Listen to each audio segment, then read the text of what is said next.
وقال الله تبارك وتعالى في مقام آخر أينما تكونوا يدرككم الموت ولو كنتم في بروج مشيدة. وقال الله تبارك وتعالى في مقام آخر لقد كان في رسول الله أسوة حسنة. وقال الله تبارك وتعالى في مقام آخر ويؤثرون على أنفسهم ولو كان بهم خصاصة. وقال رسول الله صلى الله عليه وسلم المسلم من سلم المسلمون من لسانه ويده أو كما قال عليه الصلاة والسلام. وأحسن منك لم ترقت عيني وأحسن منك لم ترقت عيني وأجمل منك لم تلد النساء. خلقت مبرأ من كل عيب كأنك قد خلقت كما تشاء. شيئان لو بكت الدماء عليهما عيناي حتى تؤذنا بالذهاب لم أبلغ المعشار من حقيهما فقد الشباب وفرقة الأحباب. ای مرغی سحر عشق زی فروان بیاموز کان سوخ ترا جان شد و آواز نیامد. این مدعیان در طلبش بے خبرانند کان را کی خبر شد خبرش باز نیامد. با آواز بلند محبت کے ساتھ آقائے نامدار محمد مصطفیٰ پر درود شریف پڑھے. اللہم صلی علی سیدنا و مولانا محمد و بارک و صلی وسلم علیہ. جزا اللہ عنا محمدا صلی اللہ علیہ وسلم بما هو اہلہ. سامعین مکرم، تعزیت کا محفل ہے. ہمارے ماموں جان حاجی حسن خان اور غلام رسول خان پٹھان دار فانی سے رحلت کر چکے ہیں. اللہ رب العزت سے دعا ہے کہ اپنے قرب جوار رحمت میں اعلیٰ مقامات نصیب فرمائیں. سامعین مکرم، موت اور زندگی اللہ رب العزت نے پیدا کی ہے. یہ ہمارے ایک امتحان ہے. اللہ نے زندگی دی امتحان کے لیے، اللہ رب العزت نے موت دیا بھی امتحان ہے. کامل انسان وہ ہے کہ اللہ رب العزت کے قضاء پر راضی ہو جائے. وہ انسان کامیاب ہے کہ اللہ کے فیصلے پر راضی ہو جائے. سامعین مکرم، محبوب علیہ الصلاۃ والسلام فرماتے ہیں کہ کامل مسلمان کی نشانی بتاتے ہیں کہ کامل مسلمان کون ہے. محبوب علیہ الصلاۃ والسلام فرماتے ہیں من سلم المسلمون من لسانہ ویدہ. کامل مسلمان وہ ہے جس کی زبان کی اعضاء سے، جس کے ہاتھ کی اعضاء سے، جس کے پاؤں کی اعضاء سے مسلمان امن سے ہو، وہ کامل مسلمان ہے. حضرت بلال حبشی رضی اللہ تعالی عنہ صحابی رسول ہے، مؤذن رسول ہے، عاشق رسول ہے. حضرت ابو ذر غفاری رضی اللہ تعالی عنہ نے ایک دن ایک تانا دیا، یا ابن سودا، اے کالی عورت کا بیٹا. حضرت بلال رضی اللہ تعالی عنہ کے آنکھوں میں آنسو آئے، نبوت کے قدموں میں پیش ہوئے. محبوبہ، ابو ذر غفاری رضی اللہ تعالی عنہ نے مجھے ایسا تانا دیا. محبوب نے حکم کیا جاؤ ابو ذر غفاری کو بلاؤ. جب ابو ذر غفاری محبوب کے قدموں میں پیش ہوئے، محبوب نے فرمایا ابو ذر غفاری انت رجل وفیک الجاہلیہ. اے ابو ذر غفاری، اسلام لانے سے قبل جو انسانوں میں جہالت تھی، میرے صحابی تیرے اندر اب بھی وہی جہالت ہے. کیوں آپ نے میرے بلال حبشی کو ایسا تانا دیا؟ ابو ذر غفاری رضی اللہ تعالی عنہ محبوب علیہ الصلوۃ والسلام کے سامنے ندامت کرتے ہیں، معذرت کرتے ہیں، معافی مانگتے ہیں، محبوبہ مجھے یہ پتہ نہیں تھا کہ بلال حبشی عاشق رسول ہے، مجھے یہ پتہ نہیں تھا کہ بلال عاشق رسول ہے، مجھے یہ پتہ نہیں تھا کہ بلال مؤذن رسول ہے۔ ایک دن بلال رضی اللہ تعالیٰ عنہ شام میں رہتے ہیں، محبوب علیہ الصلوۃ والسلام کو خواب میں دیکھتے ہیں۔ محبوب علیہ الصلوۃ والسلام بلال حبشی سے فرماتے ہیں، بلال اب تو آپ نے میرا زیارت کرنا بھی چھوڑ دیا۔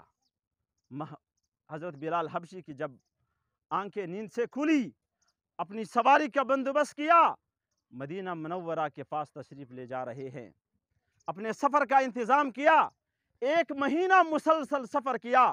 جب مدینہ منورہ پہنچے، وہاں محبوب علیہ الصلوۃ والسلام دنیا سے رخصت کر چکے تھے۔ بلال حبشی پر وہ دن کیسے گزرے ہوں گے؟ بلال حبشی نے اس غم کا برداشت نہ کیا، واپسی ہی شام کے سفر پر چلا گیا۔ جب ابو ذر غفاری رضی اللہ تعالیٰ عنہ نے محبوب کی وہ ندامت، وہ ناراضگی دیکھی، جب محبوب سے معافی مانگی، محبوب نے اسے معاف کر دیا، پھر بلال حبشی سے معافی مانگی، اس نے معاف کر دیا۔ پھر ابو ذر غفاری صحابہ جب ایک گناہ سے توبہ کرتے تھے، پھر اس گناہ کی مجال بھی نہ تھی کہ دوبارہ اس گناہ کے پاس جاتے۔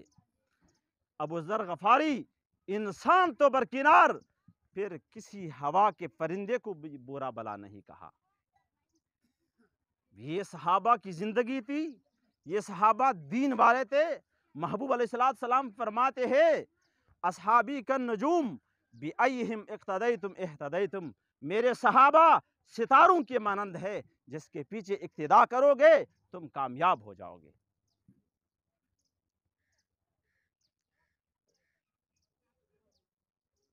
بلال رضی اللہ تعالی عنہ وہ عاشق رسول تھے۔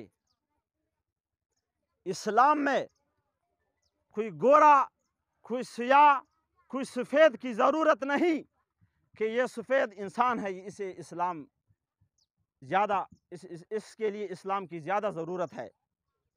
یہ انسان رنگ سے کالا ہے، اسے اسلام سے کیا۔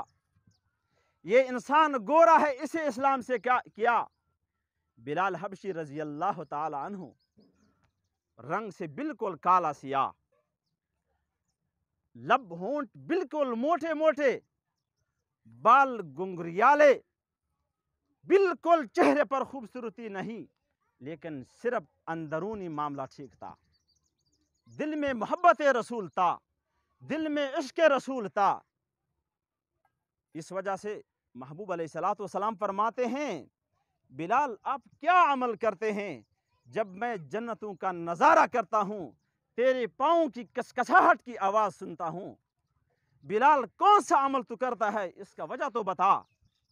حضرت بلال رضی اللہ تعالی عنہ عرض کرتے ہیں، محبوبہ میں جب بھی وضو کرتا ہوں 2 رکعت نفلی نماز پڑھتا ہوں۔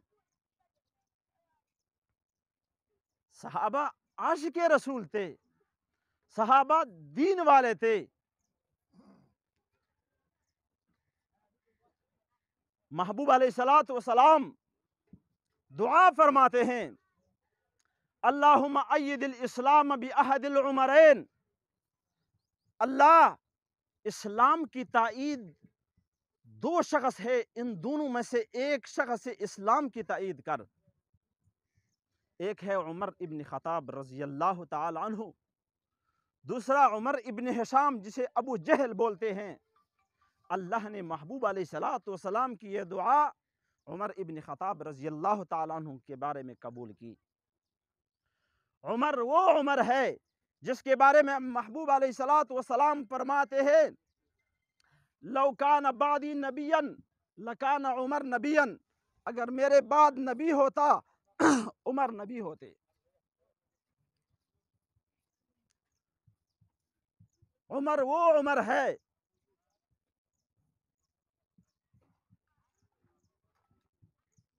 جب کوئی راہی راستے پر گزرتا ہے، کوئی حیوان کو دیکھتا ہے، وہ حیوان کسی کے فصل کو کاٹتا ہے، وہ راوی فرماتے ہیں اے کاش آج عمر دنیا سے رخصت ہو گئے ہیں۔ کیوں؟ کسی راہی نے پوچھا تجھے کیا پتا چلا؟ وہ جواب دیتے ہیں جب عمر زندہ تھے کسی حیوان کی بھی یہ جرت نہیں تھی کہ کسی کے فصل کو کاٹے، آج عمر دنیا سے رخصت ہو چکے ہیں، حیوان کو بھی یہ جرت ملی۔ عمر وہ عمر ہے جس راستے سے گزرتے ہیں شیطان وہی راستہ بدل لیتا ہے۔ وہ عمر ہے جس کے بارے میں محبوب علیہ الصلوۃ والسلام فرماتے ہیں، شریعت مطہرہ لکھتے ہیں، عمر فاروق محبوب علیہ الصلوۃ والسلام کے ساتھ خانہ کعبہ پر طواف کرتے ہیں۔ محبوب علیہ الصلوۃ والسلام سے فرماتے ہیں محبوب آئیے مقام ابراہیم کے ساتھ 2 رکعت نفلی نماز پڑھتے ہیں۔ محبوب علیہ الصلوۃ والسلام نے فرمایا اے عمر، اللہ رب العزت کا حکم نہیں ہے، ہم کیسے 2 رکعت نفلی نماز پڑھیں؟ فوری طور پر اللہ رب العزت نے حکم نازل کیا وَاتَّخِذُوا مِن مَّقَامِ إِبْرَاهِيمَ مُصَلًّى، اے میرے محبوب عمر کی ادا مجھے پسند آئی، مقام ابراہیم پر 2 رکعت نفلی نماز پڑھا کرو۔ آج کل جو عمرہ کے لیے جاتے ہیں یا حجاج کرام حج کے لیے جاتے ہیں، جب طواف خانہ کعبہ پر کرتے ہیں اس کے بعد 2 رکعت نفلی نماز واجب ہے۔ عمر وہ عمر ہے جو کسی چیز کا خواہش ظاہر کرتا ہے، اللہ رب العزت اس چیز کو شریعت کا ایک جز بنا لیتا ہے۔ عمر وہ عمر ہے جب محبوب علیہ الصلوۃ والسلام کے پاس بیگانی عورتیں آتی ہے دین اسلام سیکھنے کے لیے، بغیر پردے سے آتے ہیں، عمر رضی اللہ تعالی عنہ عرض کرتے ہیں محبوب مجھے تو یہ پسند ہے کہ یہ عورتیں حجاب پردے میں آئیں۔ اللہ رب العزت نے قرآن عظیم شان نے سورۃ حجرات نازل کیا کہ محبوب تیرے پاس اگر کوئی بیگانی عورت دین سیکھنے کے لیے آتی ہے وہ باپردہ ہو کر آئے گی۔ جب عمر خواہش ظاہر کرتے ہیں اللہ رب العزت کو عمر کی ادا اتنی پسند اسے شریعت کا جز بنا لیتا ہے۔ محبوب علیہ الصلوۃ والسلام نے دین میں کون سا ایسا ایک چیز ہے جو اس کا تفصیلی بیان نہ کیا ہو؟ محبوب علیہ الصلوۃ والسلام فرماتے ہیں یہ کانا خوراک جو ہم کھاتے ہیں اس کے بارے میں فرماتے ہیں فضل السرید علی الطعام کفضل فاطمۃ الزہراء علی سائر النساء، یہ چھرا روٹی جب ہمارے پٹھانوں کے ہاں یہ زیادہ رواج ہے، اس کی فضیلت اور بہتری دوسرے کانوں پر اتنا ہے جس طرح فاطمہ رضی اللہ تعالی عنہا کا ساری دنیا کے ساری عورتوں پر فضیلت رکھتی ہے، سرید کانا دوسرے کانوں پر اتنا فضیلت رکھتی ہے۔ ہم اپنے آپ کو عاشق رسول کہنے والے ہیں، اپنے آپ کو حسینی کہنے والے ہیں۔ امام حسن اور حسین رضی اللہ تعالی عنہ وہ نوجوان ہے جس کے بارے میں محبوب علیہ الصلوۃ والسلام فرماتے ہیں سیدہ شباب اہل الجنہ الحسن والحسین، جنت کے نوجوانان، جنت کے سرداران امام حسن اور حسین رضی اللہ تعالی عنہما ہے۔ جب میدان کسوہ میں، کربلا کے میدان میں یزید نے اپنے 4000 فوج لے کر، اپنے فوج سامان سے لیس ہو کر امام حسین رضی اللہ تعالی عنہ اپنے مسلمان لشکر کے ہمراہ میدان کسوہ میں جو یزید کے لشکر کے آمنے سامنے ہوئے، صبح سے لے کر لڑائی شروع ہوئی، عصر کے وقت تک لڑائی جاری رہی، نیزوں اور تیر کا بارش برس رہا تھا۔ جب نماز کا وقت آیا امام حسین رضی اللہ تعالی عنہ دائیں بائیں گھومتے ہیں، پانی ڈھونڈتے ہیں، وضو کے لیے پانی نہیں ملتی۔ امام حسین رضی اللہ تعالی عنہ تیمم کے لیے پاک صاف جگہ زمین میں ڈھونڈتا ہے، وہ زمین ساری خون آلود ہے، صاف جگہ نہیں ملتی۔ جب صاف جگہ ملتی ہے اس پر تیمم کرتے ہیں، اس کے بعد نماز پڑھتے ہیں۔ یہ حضرت حسین رضی اللہ تعالی عنہ کے کردار تھے۔ ہم اپنے آپ کو حسینی کہنے والے ہیں۔ جو حسین کا کردار ہے اس کے پاس نہیں جاتے۔ جو حسین رضی اللہ تعالی عنہ جس کردار کا ہمیں ایک نمونہ پیش کیا اس کے پاس ہم نہیں جاتے۔ امام حسین رضی اللہ تعالی عنہ محبوب علیہ السلام مسجد نبوی میں اللہ کے حضور، اللہ کے سامنے سر بسجدہ ہے،